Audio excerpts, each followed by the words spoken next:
YouTube channel. මං හිතුවා vision board එකක් හදන්න මේ අවුරුදු ඉතුරු මාස 6ට. මීට කලින් මම මේක කරලා නැහැ. මට හිතෙනවා අපි ආස දේවල් හැමතිස්සෙම දකිද්දී උනන්දුවක් ඇති කියලා.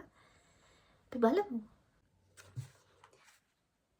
විෂන් බෝඩ් එකට ඕන ඉමේජස් වල මම print outs ගත්තා.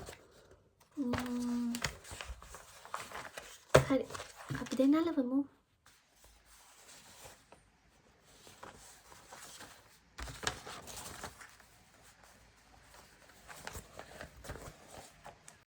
මම Pinterest එකෙන් තමයි ඉමේජස් තෝරගත්තේ. මට මේ අවුරුද්ද ඉවර වෙන්න කලින් ලබා ගන්න ඕන achievements වගේම daily habits මම මේ vision board එක හදන්න එකතු කරගත්තා. මම මුලින්ම Pinterest එකට ගිහින් මට inspire වෙන photos save කරගත්තා. ලස්සනම perfectම photo එක හොයනවට වඩා මම මගේ future එක මට දැනෙන්න පුළුවන් image එක තමයි මම තෝරගත්තේ. මේ විෂන් බෝඩ් එකේ මම කරියර් ගෝල්ස් දානවා, මට කරන්න ඕන ජොබ් එක, මට ඉගෙන ගන්න ඕන ස්කිල්ස්, ඊට අමතරව හෙල්ත් ගෝල්ස්, ජිම් යන එක, හෙල්ති ෆුඩ් කන එක, ස්කින් කෙයාර් රුටින් එකක් ෆලෝ කරන එක. මොකද සක්සස් කියන්නේ කරියර් එක විතරක් නෙමෙයි, අපිව බලාගන්න එකත් ඒ වගේම වැදගත්. විෂන් බෝඩ් එක හදනකොට ගොඩක් අය කරන වැරැද්දක් තමයි අනිත් අයගේ ඩ්‍රීම්ස් කොපි කරන එක. TikTok එකේ දැක්ක නිසා, Pinterest එකේ ට්‍රෙන්ඩ් එකක් නිසා එහෙම ෆොටෝස් දාන්න ඕන නැහැ. විෂන් බෝඩ් එක හදන්න ඕන ඔයා වෙනුවෙන්, ඔයා ආස දේවල් වලින්. අද ඔයාට ගයක් ගන්න එක ගෝල් එකක් වෙන්න පුළුවන්. ඒ තවත් කෙනෙකුට ඩිග්‍රී එක ෆිනිෂ් කරන එක, තවත් කෙනෙකුට බිස්නස් එකක් පටන් ගන්න එක. අපි වෙනස් වෙනවා, අපේ ආස දේවල් වෙනස් වෙනවා.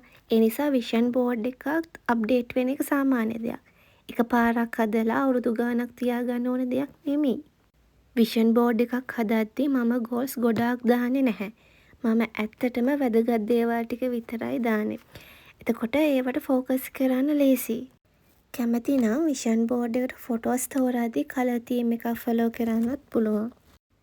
ඒක බෝඩ් එක ලස්සන වෙන නිසා විතරක් නෙමෙයි, බලනකොට කාම් ෆීලිං එකක් එන නිසා. විෂන් බෝඩ් එක ගැන කතා කරනකොට ගොඩක් අය කියන දෙයක් තමයි power of the mind. අපේ මොලේට එකපාරටම ලොකු වෙනසක් කරන්න බැරි වුණත් අපි නිතර දකින දේවල් මතක තියාගන්න, ඒ වගේ මේවට අවධානය දෙන්නත් ඒක පුරුදු වෙනවා. ඒ නිසාම විෂන් බෝඩ් එකේ තියෙන ඉමේජස් දවස ගානේ දකිද්දී ඒ ගෝල්ස් ටික අපේ හිතෙන් ලේසියෙන් අමතක වෙන්නේ නැහැ. විෂන් බෝඩ් එකේ ප්‍රතිඵලය තියෙන්නේ බෝඩ් එකේ නෙමෙයි. ඒක බලන හැම වෙලාවකම ඔයා ගන්න තීරණය මත. අපි හැමෝම දවස පුරාම ගොඩක් දේවල් දකිනවනේ. News, social media, advertisements. අපේ මොලේට මේ හැමදේම ෆිල්ටර් කරන්න වෙනවා. ඒ අතරේ විෂන් බෝඩ් එකක් තියෙනවා නම් මේව තමයි මට වැදගත් කියලා අපේ ඇටෙන්ෂන් එක නැවත නැවතත් ඒ පැත්තට යනවා. හරි, මම ඉමේජස් ටික කපලා ඉවරයි. දැන් තියෙන්නේ අලවන්න. මම බෝඩ් එකක නෙමෙයි, මගේ මේ පොතේ තමයි අලවන්නේ. මොකද ඒකට හේතු දෙකක් තියෙනවා. එකක්, මම ගෙදරත් ඉන්නවා, බෝඩිමෙත් ඉන්නව නිසා මේ පොත මට ගෙනියන්න පහසුයි. මගේ ගාව පොත තියෙනවනේ හැමතිස්සෙම. අනිත් හේතුව තමයි මට ලැජ්ජයි කවුරුවත් දැක්කොත් කියලා. අපි දැන් මේ ටික අලවමු.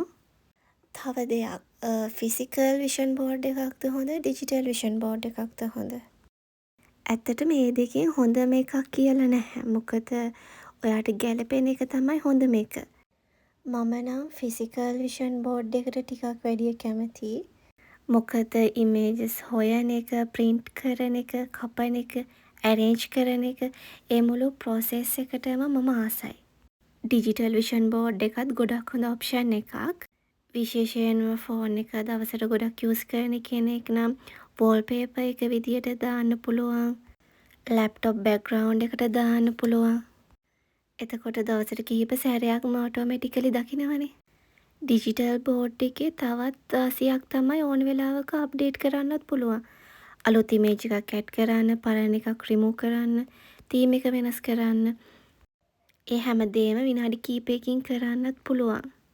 අන්තිමට බලද්දී ෆිසිකල්ද ඩිජිටල්ද කියන එකට වඩා වැදගත් දේ තමයි ඔයා ඒ බෝඩ් එක නිතරම බලනවද කියන එක. මොකද විෂන් බෝඩ් එකේ වටිනාකම තියෙන්නේ ඒක මොන ෆෝමැට් එකෙන්ද කියන එක මත නෙමෙයි. ඒක ඔයාගේ දවසට කොච්චර බලපෑමක් කරනවද කියන එක මත. ඩිජිටල් විෂන් බෝඩ් එකක් යූස් කරන එකත් සම්පූර්ණයෙන්ම හොඳ චොයිස් එකක්.